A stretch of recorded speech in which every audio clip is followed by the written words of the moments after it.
My father is many things.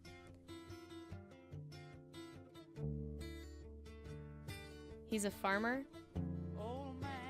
He's a lawyer. He loves cities. He's always lived in the country. He's a sworn Republican. He loves to rant about the evils of human greed. He's never touched drugs. And he's been to rehab 4 times. If you think the same man can't be all of these things, then you'd be right. I have 2 fathers, 2 men who are night and day, who have never spent more than 5 minutes together in the 16 years they've known each other. They're connected only by my mother, my older siblings, and me. Don't get lost, like a coin that won't get tossed, rolling home to you. My name is Kaylin Sisk. Dennis Sisk is my biological father. He and my mother separated when I was young and divorced some years after that. Dixon Leatherbury is my stepfather. They both grew up in the country with their parents. I was born in western Kentucky. Well, I grew up here on the eastern shore of Virginia, right here in Machipongo, just a few miles south of where we're sitting now. Teenage parents, not a lot of money initially. My father got into the construction business. My mother got into banking. My parents, as I said, had both grown up here on the eastern shore. They did I think a pretty good job with Sis and I. We lived on a farmhouse just a few miles south of here. Grew up in in the 50s, and I think probably a pretty good time in this country's history to be of that age, and growing up probably a much more innocent time than today. My dad is, hope he won't necessarily see this, but he was a very, very loving, supportive guy. But he had his angry bursts, and he also felt very responsible for his family. But I remember kind of learning some things that he never really said to me.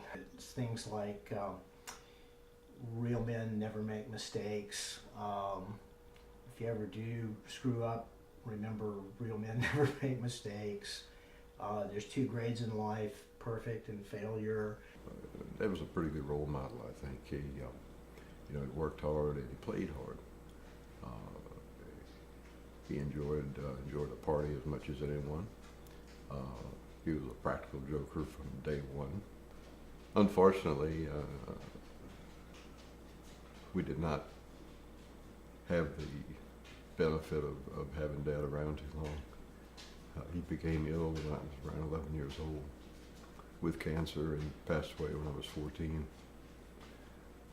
which left a pretty big void in my life. Dixon and his mother eventually moved to Cape Charles, and his mother remarried while he was in college. Dixon and Dennis both attended college in the 70s. Dennis attended Oberlin for a year and then transferred to Vanderbilt. I spent my last 3 years of college at Vanderbilt in Nashville, and that was great. It was a gas. But of course, this is early 70s, and that means that there were a lot of stuff going on in college besides just beer and bridge and classes.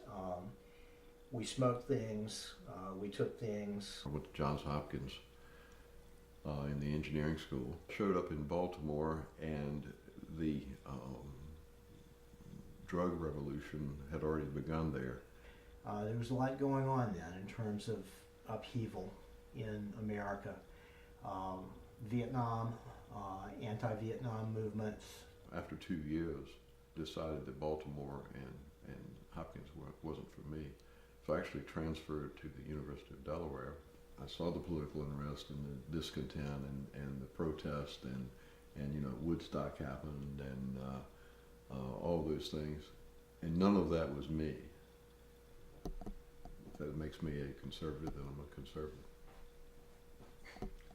Dennis was no such conservative. He headed off to law school at Vanderbilt, was briefly married, and moved to Richmond for his first law job. I started dating your mother in 1983. We moved in together, I think, in 1984, and we decided to get married in early 1985. Frankly, we had a lot of things in common. Small country background, now with big law firms, and I don't know, we just had a lot in common, and there was a spark there. Oh, we had enormous fun together. I still have kind of a vivid memory of being out riding horses with your mother within the first couple of years of the relationship, and just, out in the fields in Goochland County, and just galloping and feeling kind of happy and free. It's strange to hear of my parents having fun together. Dad paints a pretty picture there, but ultimately for me, that's all it is. That's never been my reality. My parents had 4 children. I'm the youngest, born in 1993. Dixon started his family life much earlier than Dennis. He was married in college and had his first child by the time he was 22. I guess it didn't seem like a rush at the time. Really, looking back on it, I think that my parents had a good marriage, and I think I wanted to try to duplicate that, or to replicate it, I suppose. Dixon went on to replicate the environment of his childhood with his 2 children from his first marriage, Elizabeth and little Dixon. Dixon worked as a farmer and a business owner, but divorced in the early 90s. Soon after I was born, my father began using cocaine. His life turned upside down, and we all came tumbling down with him. Everything was in chaos. In early 1994,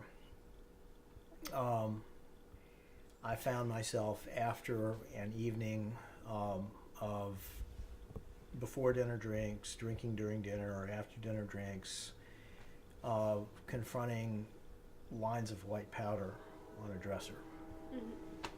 All of those tensions in the home life, and 2 working professionals and 4 kids and private schools, and it just seemed to be gone, and it was extremely euphoric. Unmanageability and totally out of control addiction just happened to me just like that. There was an event in May of 1995 when I was on leave from a treatment facility, and I just got completely what we call blackout, out of control, and all of you were there and your mother was away, and I wound up having to be carted off to the emergency room, detoxed, psych ward for a couple of days, and then back to treatment. I don't think I ever remember you and Mom living together, and I don't think I ever remember you guys being happy with each other. One of the most shameful things and disgusting things that I ever did to hurt you and your mother in particular and the rest of the family is when I came to Richmond, I was under contract to stay clean and sober, but I wasn't staying clean and sober. I stayed for a while in a little recovery house and then in an apartment, but I was continuing to use drugs. In my delusional world, I thought, well, everything will be fine as soon as we get the family back together. And there's a lot in AA literature about how insane that is. Fixing external circumstances doesn't fix what's going on inside and causing the problems. But that was my delusional thinking, and so I didn't tell your mother I was still using drugs and still having problems. I wanted the whole world to believe that I was doing just great, even though I wasn't. We all moved back together in the fall of 1996. I thought, and now it's going to be happily ever after. But it wasn't, because I hadn't really dealt with the drug problems I was experiencing. And that was just savagely unfair to your mom and unfair to you. My first memory of you guys that I still have was you guys like screaming at each other at Hopkins Branch, and I didn't understand that you were fighting, and I thought it was a game, so I was doing tally marks on the wall. Like, Dad gets a point because Mom got really hurt, and Mom gets a point because Dad got really hurt. I remember when I was leaving Hopkins Branch Way because I had relapsed and your mother had had enough and I needed to move out. And you in particular were very sad. I remember hugging you in your little bedroom there, and you were saying things like, "Daddy, don't go." But it wouldn't surprise me that I remember that, and maybe you don't.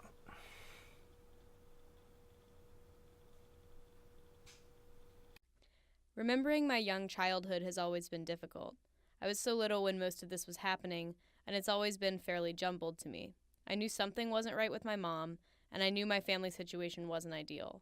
My mom was depressed most of the time, and I found it difficult to connect with her and my father. After a few years, my oldest sibling convinced my mother to try online dating, where she met Dixon. My mom likes to tell the story of when, very quickly after their meeting, I pulled Dixon's pant leg and told him that he should marry my mother because he had a farm and was slow to anger. We exchanged emails for a while and some photos and some philosophies, and ultimately I persuaded her to go out with me. Well, I knew from the beginning that she had 4 kids. I mean, we'd been very upfront about all that, and that did give me a little cause for pause. So you guys got married pretty quickly after you started dating? It was over a year. So I went from an empty house to filling it back up with your mom plus 4. Yes. I mean, at one point you stood up behind me sitting on the sofa at Hopkins Branch and tapped me on top of the head and told me they made medicine for this. So, you know, I find out you had your opinions. I think that 6 and 7-year-olds don't really have the most tact. I fell in love with the shore and our new farm quickly. I loved animals and being outside, so it was much better than the suburbs. Dixon and I bonded quickly. So when Dixon and Mom got married and we moved to the shore, we started visiting you pretty often, especially in the beginning, and you would come and pick us up, or once Constance learned to drive, she could drive us back and forth. And I remember that to an extent. I remember, weekends here and there, and I enjoyed them a lot, but I also remember kind of feeling like it was like a fun vacation. It wasn't like going home or anything. And then after a while of that, it seemed like those visits just kind of fizzled, and then they just stopped, and I didn't really know where you were. So where were you then? I'm turning the corner behind this nice house into the alleyway where my feet were traveling when I was homeless. Anytime I could find a garage that wasn't secured, and if I was tired, that's where I would sleep. I basically went from highly successful family unit able to own a house on a street like this to homeless, desolate, without a job, and sleeping in garages behind houses like this. They call alcoholism and addiction, they call it a disease for a reason. It's characterized by insanity. So you really can't come up with a logical explanation. When you can see this is ruining your life, why don't you just stop? That's what a normal person asks, and there's no sane answer. There is no sane answer to that. And then finally, something happens, and things change. And the last time I ever used drugs, I remember being at your older sister's apartment door. And I had gotten high, which meant in the drug court program I was going to have to go to jail for a while. And your sister was working a job as a painter part-time during the summer, probably making $7 an hour, and I was at her door begging her for money to buy more drugs. And it changed. It changed. I wanted to stay sober. I got serious about it. It was June 17. Sorry. June 17, 2007. Last drink or drug I ever had. And hope it stays that way. Me too. In Dennis's absence, Dixon and I continued to bond. Do you think that, like, emotionally it's ever been difficult to interact with me or my siblings?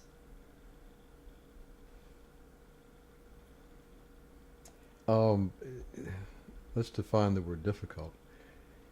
It's sometimes, yes, to interact, yes. It's never been difficult to try, but it's been difficult to make the connection. So how do you think our relationship came to be a little bit different from my other siblings? Well, the obvious answer is that, I had more time with you. You were, 6 when your mom and I got married. And I'd known you since 5. So that gave us a dozen years before you went on to college to know each other. I don't know. I mean, I think that I managed to connect with you by being able to speak your language as much as you were learning to speak mine, and I think that it was that meeting in the middle that happened, and part of that is because I think that your way of seeing things lines up with mine pretty nicely. I don't know if that's just nurture over nature.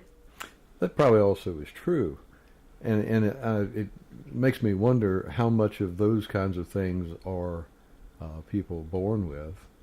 And how much do they learn from being around other people? In other words, what's the interplay there? It would be true that, I think it is a true statement that the way we view things are probably more aligned than the way any of the other three and I view things.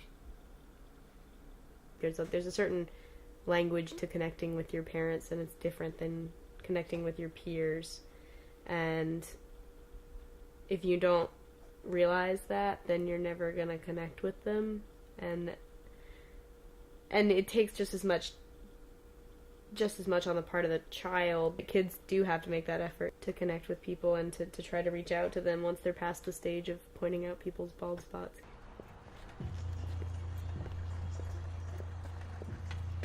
So this is the neighborhood where the halfway house was? Yes, it's actually right across the street from where we are now. After not seeing you for, I don't even know how many years it was, because it seems like it's longer or shorter whenever I think about it, because I was so young. But this was the first place I saw you after that absence. Yeah, there was at least 3 years there, maybe a little more. When I was in touch at the end of that, but not really available. 3 years is a long time when your kids are young. Sure is. I don't know, I didn't know what you were thinking or what you were doing, or... How could you? Yeah, I guess. But I mean, I don't know, I found myself a lot of the time wondering, if you were even thinking of us at all, or what was going on with that. And I don't know if I've told you this, but there was a time when I considered just getting adopted by Dixon. I'm glad I didn't, in retrospect, and I didn't mostly because I was worried that, I don't know what Grandma and Grandpa will think, because I didn't feel particularly attached to you at that time, and I know that probably hurts to hear. It's real. I can see why everybody felt abandoned. Yeah. Because you were abandoned.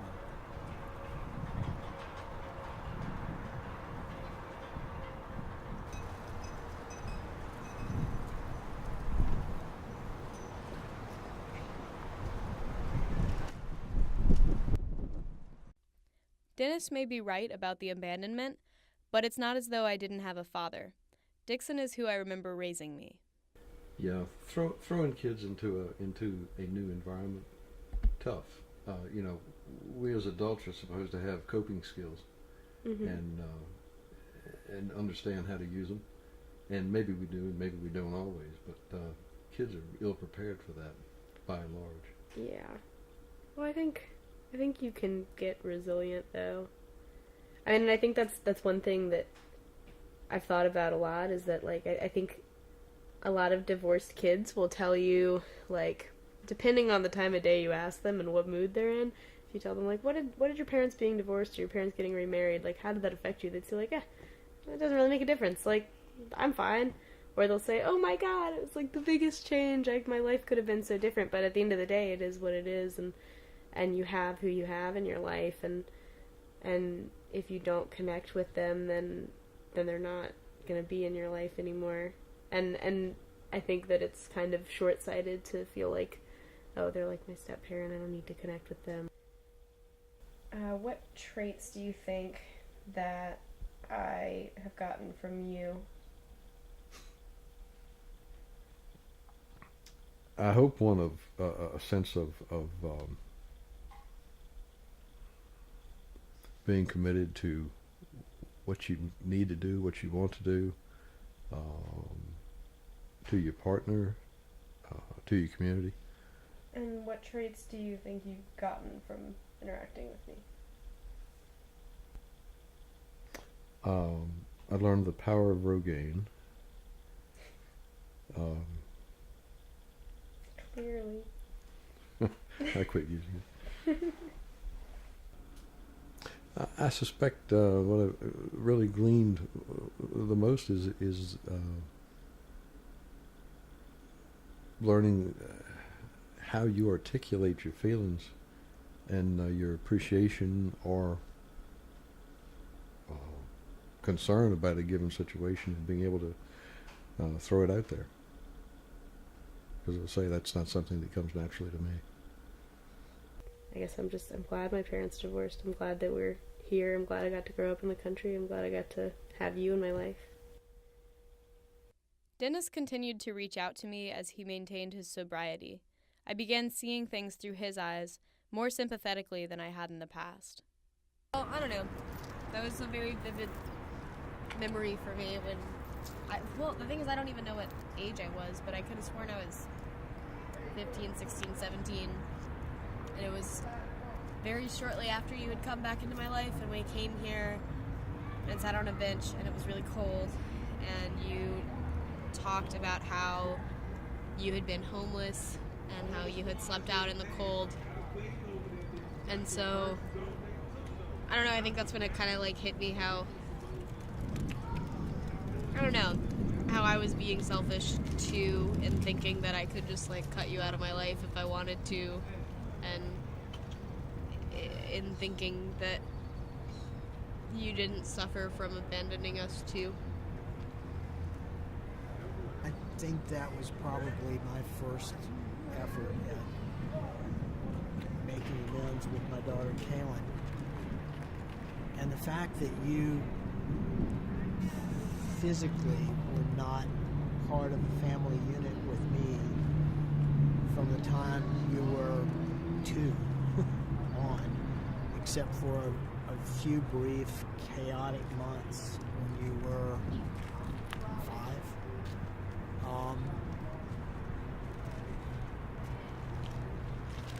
I'm just glad you're in my life today, and I'm glad you still call me Dad. Do you have anything to say to Dixon? Thank you. Actually, it's great you asked that question, because I've wanted to say that for years. Thank you. Thank you for taking care of my kids.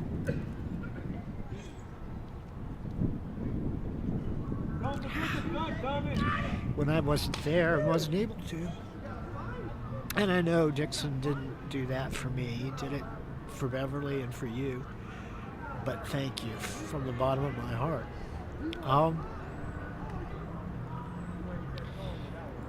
There's nothing I can do to make up for my behavior, but I really respect Dixon. And I respect Dixon's relationship with your mother and with you. And I've never said it because I've always felt like somebody would say, there he is being manipulative. Why is he saying that? What does he want out of me now? And I don't want anything. I just want to say thank you. So this is from this essay you wrote in 4th or 5th grade about your dad. Every person has met many people whom they consider unforgettable. Any unforgettable character will exhibit many fine qualities: patience, kindness, generosity, and a sense of humor. These characteristics, when mixed in proper proportions, result in an extraordinary person. I believe all these qualities were found in my most unforgettable character. It goes on to talk about spending an entire afternoon not telling you how to fix a lawnmower engine, but letting you figure it out. And then how he used to give children toys at Christmas, underprivileged children. And then an incident where he won a sled as a door prize at a party and rode it down some marble stairs. Yeah, it was at the Ben Franklin Hotel in Philadelphia. Almost arrested for it. Perhaps this paper seems a little exaggerated or one-sided to the reader. The reason for this is simple. I had nothing but the highest respect, regard, and admiration for this man. You see, this man was my father, and will always be my most unforgettable character.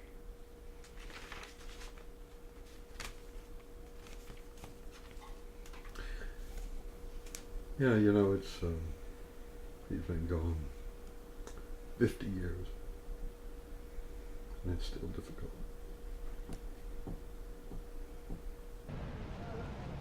Are you happy with our relationship as it exists now?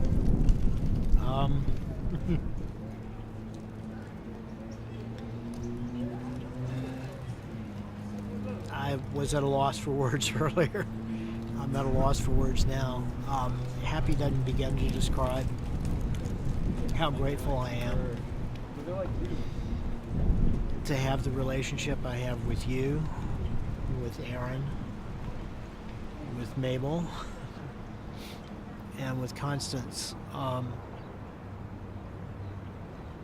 Because, as I said, often those relationships just aren't repaired, and yeah, it has to do with me and my recovery and the kind of person I am today. But it also it speaks volumes about all four of you and how mature and loving you are and how you're able to go through this experience and understand it at a heart level and be able to connect and experience love after all that.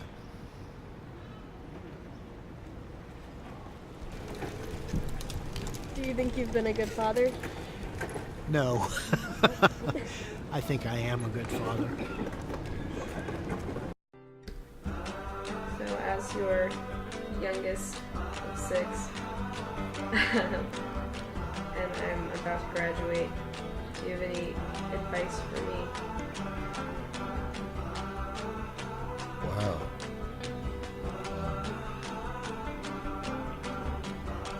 Yes. If you focus on the love and the heart and people and connections, let everything else follow and it'll all come together. Find what you want to do. Find the career that fits you and pursue it with great vigor. Let things like money and careers follow in the wake of what your heart and your passion and your love tells you to do. Always on our way, we're on our way. Oh, we're always on